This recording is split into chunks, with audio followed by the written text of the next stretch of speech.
Donald Trump has spent years selling one of the most durable myths in modern politics. The myth that he is not just rich, not just powerful, not just louder than everyone around him, but intellectually untouchable. A man of rare instinct and towering intelligence, whose mind operates on a level the politicians, reporters, comedians, lawyers, and critics who question him could never reach. He has never presented that image modestly. He has promoted it with the same grand certainty he brings to every boast, whether he is describing his business empire, his negotiating brilliance, his memory, his stamina, or his understanding of history, economics, war, media, and law. The pattern is always the same. He makes the claim first, inflates it second, repeats it third, and dares the world to disprove it, while acting as though disbelief itself is proof of stupidity. So when he started bragging again about having a 150 IQ, he clearly expected the claim to work the way so many of his claims had worked before, as a piece of theater designed to bully supporters into admiration and exhaust critics into silence. But this time, the boast didn't simply drift past the culture like another oversized Trump line floating through the noise. This time, it landed inside the orbit of Jimmy Kimmel. Kimmel has long understood something that most of Trump's opponents have not. Trump's biggest weakness is not criticism. It is reduction. Trump can survive outrage. He can thrive on hatred. He can turn protest into proof that he matters, turn condemnation into fuel, turn scandal into spectacle. What he cannot easily survive is being made smaller than the mythology he has built around himself.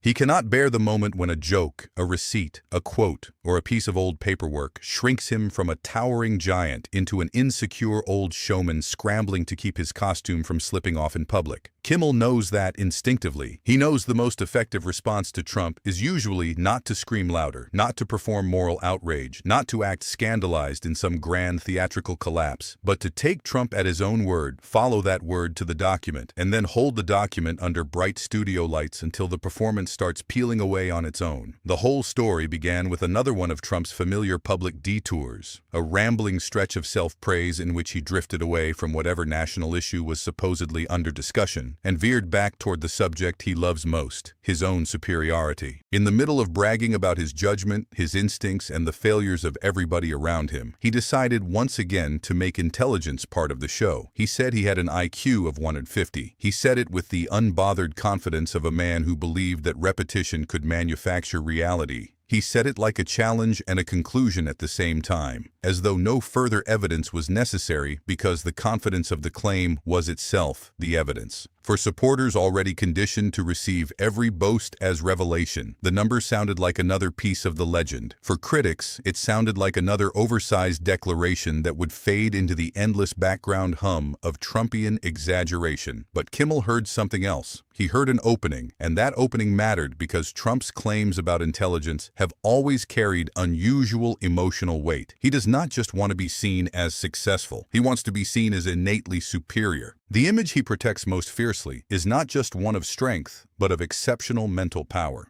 The idea that he knows more than the experts because he sees more clearly than the experts. This is why he returns so often to phrases about genius, memory, test-taking, and instinct. It is why he treats disagreement not merely as opposition, but as a sign that the other person is dumb, weak, slow, or corrupt. His political brand relies entirely on the suggestion that complexity bends around him naturally. Once that suggestion cracks, once people begin to see not a mastermind but a man constantly bluffing through details with volume and certainty, the entire aura loses its force. Kimmel recognized that the 150 claim was not just a throwaway line, it was a load-bearing pillar of the image. So instead of responding with generic mockery, he did something sharper. He approached the boast like a story with a missing document. He framed the claim not as some grand philosophical dispute about intelligence, but as a very practical matter of evidence. If a man repeatedly says he is a genius, if he cites scores, numbers, rankings, and mental superiority as though they belong to the public record, then what happens when the public finally starts asking what the record actually says?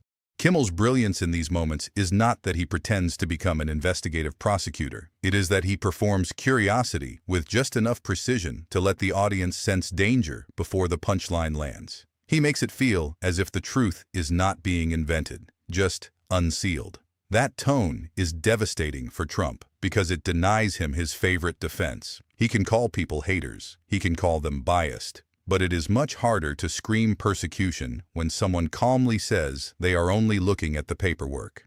Once Kimmel set the table, the segment unfolded with the rhythm of a slow trap. He began by replaying Trump's latest brag, letting the line breathe long enough for viewers to hear its absurd self-satisfaction. Then he stepped back and widened the frame. This was not the first time Trump had inflated his own intellectual legend. He had spent years throwing out hints, claims, and comparisons, always suggesting that he could outthink rivals, outtest opponents, and outclass critics if only the world would stop conspiring to hide his brilliance. Kimmel walked through that history the way a patient storyteller walks through the habits of a con man. Not loudly, not in a frenzy, but with the mild amazement of someone showing how every thread leads back to the same costume trunk. The more the clips stacked up, the more the audience could feel the structure. This was not confidence, it was compulsion. Trump needed to be seen as mentally unbeatable because so much of his public persona depended on people never looking too closely at how shallow the actual demonstrations often were. Then came the turn that made the entire room lean forward. Kimmel said he had found the actual paperwork. Not rumor, not gossip, not some anonymous claim floating through social media.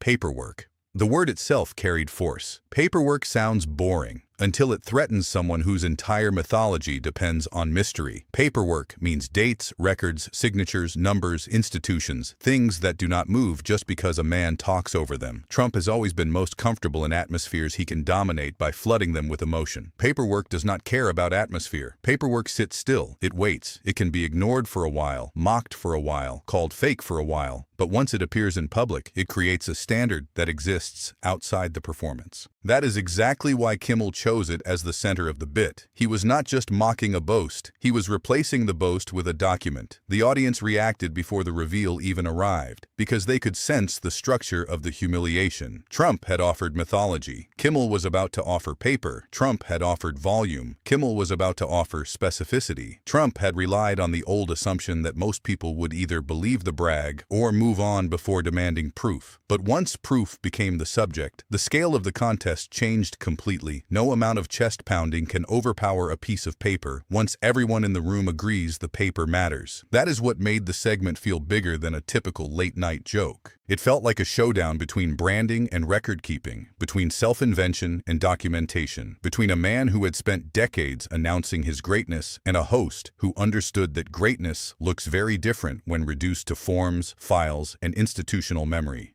Kimmel did not rush the reveal. That was part of the cruelty. He let anticipation build. He reminded viewers that Trump had spent years presenting himself as the smartest person in every room. He reminded them that the 150 figure was not modesty. It was fantasy scaled for domination. Then, with the calm timing that makes his sharpest segments work, he produced what he presented as the actual paperwork tied to Trump's educational record and test history. The room broke before the joke was even fully formed because the entire premise was already enough to shrink Trump. A man who had treated intelligence as a crown jewel was suddenly being measured not by applause, not by his own voice, but by paper pulled into public view under studio lights. What followed was not a dramatic courtroom demolition. It was something more effective. Kimmel went line by line through the implications of the paperwork, pointing out how different the paper world looks from the fantasy world. He emphasized the gap between the swagger of a claimed 150 IQ and the underwhelming texture of the actual record. He did not need to cite some cartoonish low number to make the point. The power of the bit came from showing that the real collapse was not numerical humiliation alone. It was the distance between the myth of superhuman genius and the mundane reality of a man whose legend had always been carried farther by marketing than by evidence.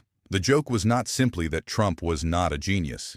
The joke was that he needed everyone to believe he was one so badly that he kept throwing giant numbers into the air and hoping nobody would walk them back to the file cabinet. That is the point at which the internet took over and turned the segment into something larger than television. Clips spread fast because the moment had a shape people instantly understood. This was not another policy disagreement. It was a myth puncture. People shared the clip because they recognized a familiar public type inside it, the man who cannot stop announcing how brilliant he is because he suspects that if he ever stops saying it, the silence might reveal too much. Social media thrives on spectacle, but it thrives even more on contrast. And the contrast here was perfect. Trump had offered an impossible self-portrait painted in gold. Kimmel answered with paperwork, dry commentary, and the unmistakable suggestion that the portrait was mostly frame. What made the segment especially brutal was that it struck directly at Trump's chosen battlefield. If Kimmel had simply accused him of dishonesty, Trump could have survived that. He has survived that word 1,000 times. If Kimmel had accused him of ignorance, Trump could have turned it into another class war performance against elites and snobs. But by centering the paperwork, Kimmel denied him those easy exits. The issue was no longer abstract intelligence or subjective judgment. The issue became evidence versus theater. Trump's whole style depends on blurring that line. He wants people to feel that evidence is optional if confidence is strong enough. Kimmel's reveal reminded viewers that evidence still has a special power when it appears at the exact point where vanity is most exposed.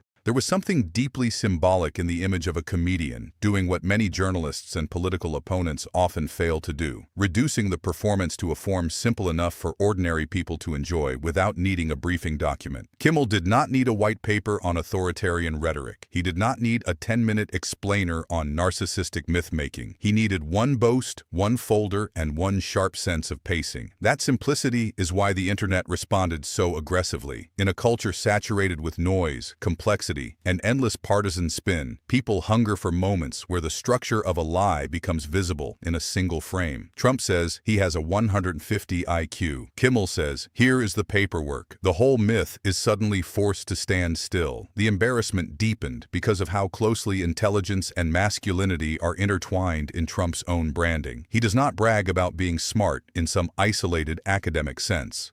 He brags about it as part of a broader claim to dominance. In his world, being smarter means being stronger, more instinctive, more ruthless, more capable of bending every rival to his will. That is why any challenge to the genius myth rattles him so visibly. It does not just threaten one boast, it threatens the entire architecture connecting brainpower to strength, command, and inevitability. If the genius claim weakens, then the aura of total superiority starts looking more like a patchwork of repeated assertions glued together by intimidation. Kimmel understood that and aimed directly at the glue. As the segment continued circulating, viewers began adding their own commentary, memes, edits, and reactions, each one amplifying the same central pleasure. The pleasure of seeing an oversized claim forced into proportion. That is what people mean when they say something broke the internet. They do not mean that websites stopped functioning. They mean that a moment cut through the clutter so completely that millions of people felt compelled to repeat it, reshape it, laugh at it, and pass it forward. This clip had all the ingredients. It featured an enormous Trump boast, a document-based reveal, a famous host with impeccable timing, and a humiliation simple enough to understand at a glance. You did not need to study policy to get the joke. You only needed to understand that a man who constantly brags about genius had just run into the hard edge of paper. Trump's defenders responded the way they always respond when the brand is threatened. Some said the paperwork was misleading. Some said intelligence cannot be reduced to school records. Some said Kimmel was cherry-picking, obsessing, attacking unfairly, or weaponizing entertainment for political purposes. But even those defenses revealed the weakness at the center of the moment. Trump himself had reduced intelligence to a number first.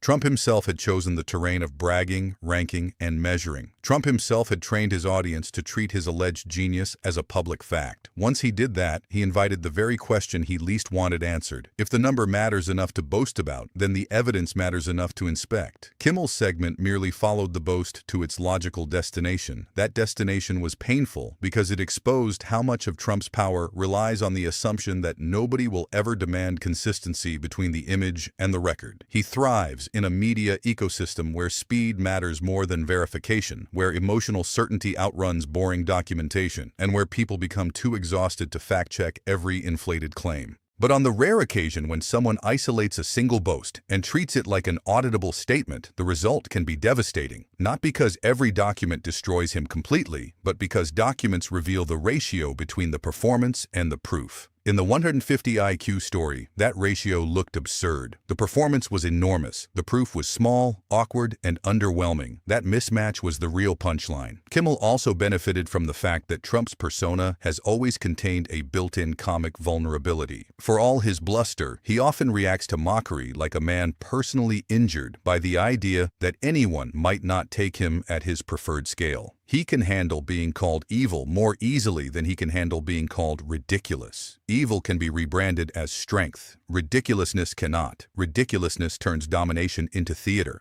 Once Kimmel framed the 150 claim inside a paperwork reveal, Trump moved from threatening figure to needy exaggerator, a man so desperate to be seen as brilliant that he had oversold himself into a late-night folder joke. That transition was almost impossible for him to control, because the evidence had already been translated into comedy. The internet's reaction also reflected a deeper fatigue with boast-driven politics. People are used to politicians stretching the truth, massaging records, and polishing achievements. But Trump's style has always been maximalist.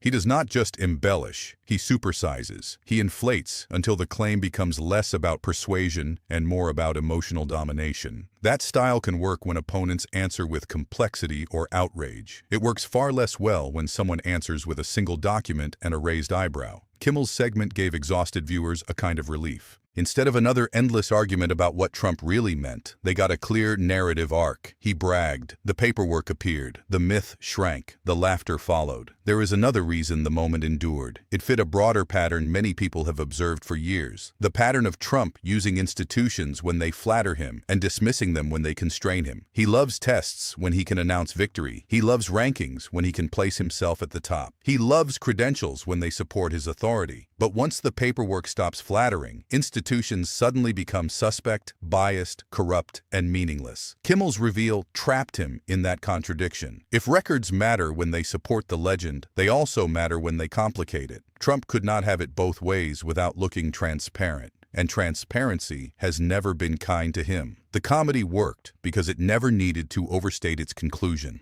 Kimmel did not have to argue that Trump was unintelligent in every conceivable way. He did not need to prove an exact alternative score. He only needed to show that the 150 boast was part of a larger mythology, unsupported by the texture of the record being waved around in public. Once viewers saw that, they supplied the rest themselves. People are often more persuaded by the humiliation they infer than by the humiliation a host spells out too aggressively. Kimmel understands that the audience likes to complete the circuit. He offers the paper, the contrast, the timing, and the framework, then lets millions of viewers enjoy the collapse together. For Trump, the worst part may have been the banality of the mechanism. He has spent years imagining himself as the victim of grand conspiracies, corrupt elites, dark plots, and historic betrayals. But here, the thing threatening him was not some massive, sinister force. It was paperwork and a comedian. That is almost always the vulnerability of vanity. It can survive enemies more easily than it can survive receipts. The bigger the self-portrait, the more dangerous a small, factual contradiction becomes. If a man claims to be merely decent, a document can embarrass him. If a man claims to be legendary, a document can humiliate him. Trump chose legend. Kimmel chose paper. Paper won. By the time the segment had made its full trip across the internet, the headline practically wrote itself. Trump bragged about his 150 IQ. Kimmel showed the actual paperwork. The internet broke into the familiar modern storm of clips, headlines, reaction videos, stitched commentary, memes, and endless reposts. But beneath all that digital noise sat a simpler truth. For one brief stretch of media time, the most durable illusion in Trump's branding, the illusion that saying something confidently enough can make it feel permanently true, crashed into the very old and very stubborn reality of documentation.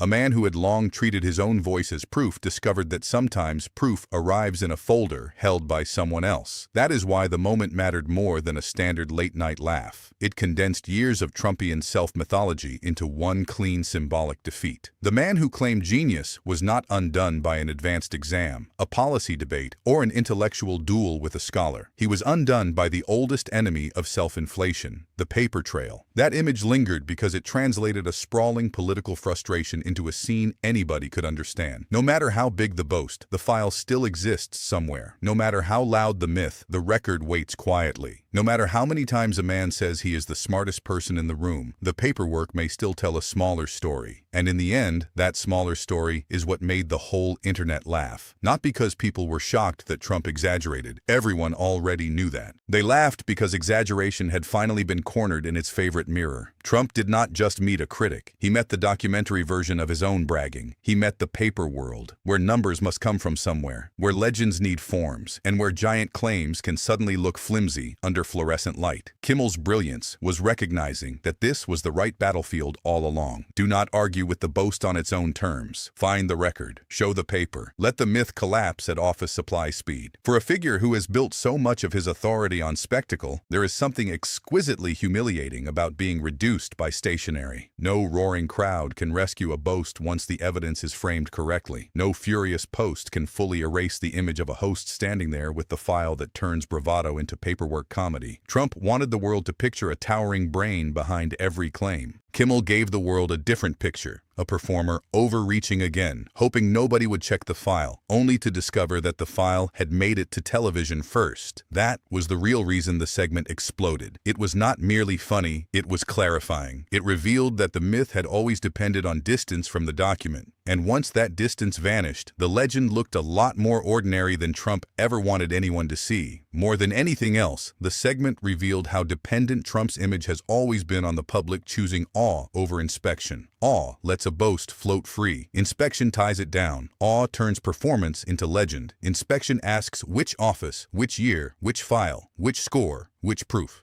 Trump has always preferred the first world because it rewards confidence and punishes patience. Kimmel dragged him into the second world, where paper cuts deeper than outrage ever could. That is why the laughter felt so sharp. It was not just laughter at a joke. It was laughter at the sudden collapse of distance between claim and record. Viewers were no longer being asked to interpret Trump's genius through gold-plated self-narration. They were being shown the ordinary bureaucratic reality that sits beneath every oversized myth. And once that happened, the old spell weakened in plain sight. The internet did not explode because people discovered that Trump exaggerates. It exploded because exaggeration had been pinned to a page, labeled, handled, and made impossible to dress back up as destiny. In a political culture where so much remains abstract, that kind of concrete embarrassment feels rare. A boast entered the studio as theater. It left as paperwork, and somewhere in that brutally simple transformation, the legend of the untouchable mastermind got reduced to what it may always have been, a loud man gambling that nobody would ever bother to open the folder. That final image stayed with people because it captured a truth larger than one late-night segment. The myth survives only while the curtain stays closed. The moment the curtain opens, the machinery looks ordinary and much smaller than advertised. Trump built a career on making everything sound massive. Kimmel made one piece of it sound measurable. Once measured, it no longer looked like genius. It looked like branding that had run into a clerk's drawer.